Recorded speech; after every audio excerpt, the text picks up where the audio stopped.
हमारा आज का जो विषय है कार्नेलिया का गीत, जो कि जयशंकर प्रसाद द्वारा रचना है, लिखी गई कविता है। यह कक्षा 12वीं की। हमने बेटे आप लोगों का जो टेस्ट लिया था उसमें लगभग आप देखना कि 2073 बच्चों ने टेस्ट दिया था, जो कि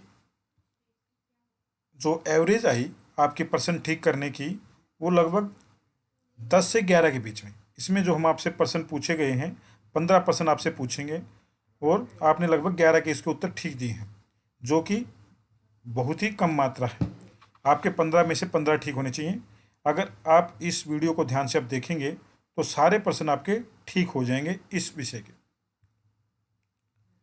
हमारा जो ये टॉपिक है आज, कार्नेलिया गीत जयशंकर प्रसाद द्वारा रचित रचना है, इसमें हम सिर्फ केवल MCQ प्रश्न पर डिस्कस करेंगे, दूसरे विषयों पर डिस्कस नहीं करेंगे।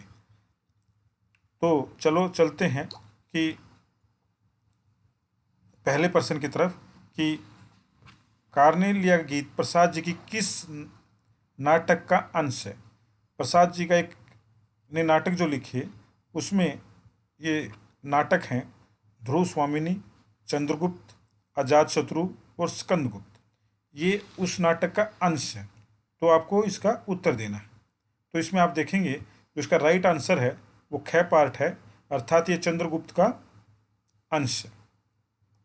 दूसरे प्रश्न में देखिए, कार्नेलिया किसकी पुत्री है? सिकंदर महान की, सेनापति सेलूकस की, चंद्रगुप्त की या फिलिप की? तो इसका जो सही आंसर होगा सेनापति सेलूकस की ये बेटी है। इस कविता में तीसरा प्रश्न देखिए, किसका वर्णन है? कार्नेलिया का गीत में किसका वर्णन है?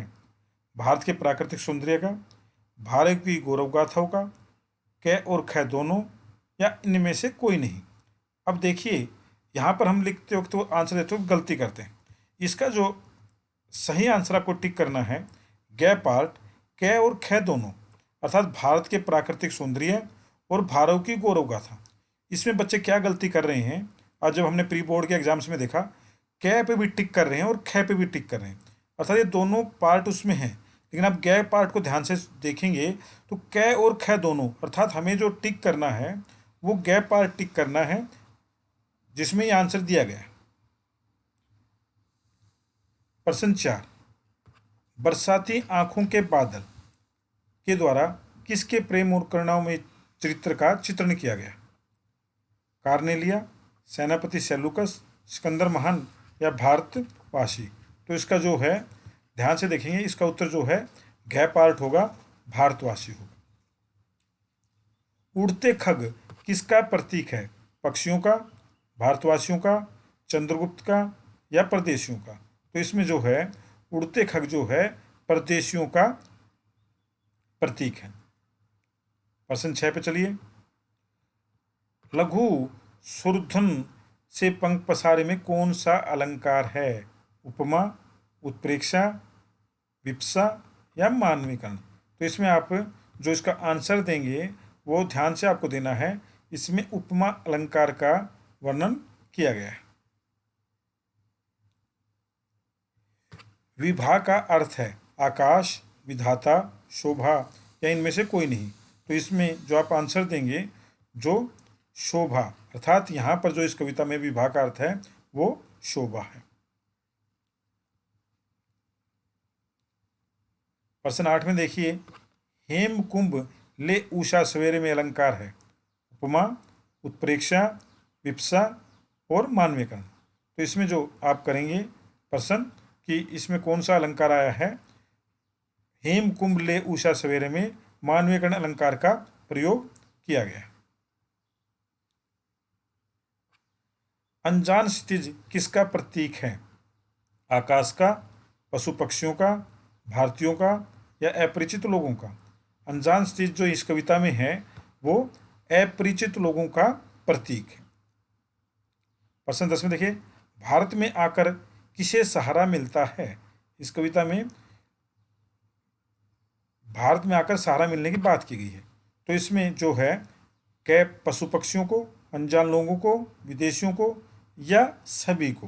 तो इसमें आप आंसर देखेंगे तो इसमें सभी को सहारा मिलते हुए बताया गया है, जिसमें पशु पक्षियों को भी, अनजान लोगों को भी, विदेशियों को भी।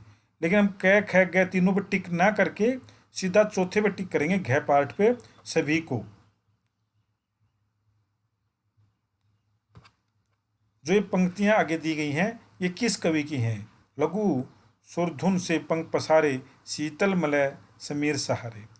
जयशंकर प्रसाद की, विष्णु खरे की, रघुवीर साहे की, जयसी की। तो ये जो पंक्तियां हैं आपकी जयशंकर प्रसाद की। अब अगली पंक्तियां भी दी गई हैं ऐसे ही। बरसाती आंखों के बादल बनते, जहाँ भरे करुणा जल। ये किसकी पंक्तियां हैं? जयशंकर प्रसाद की ही ये पंक्तियां हैं। अगले जो तीनों कवि हैं वो गलत दिए गए। ऐसे ही फिर इसमें भी सेम चीज़ पूछ गए। ये पंक्तियां कवि की बजाय कविता से पूछा गया कि कौन सी कविता की हैं। तो हेम कुंभले उषा सवेरे, भरती ढुलकाती सुख मेरे।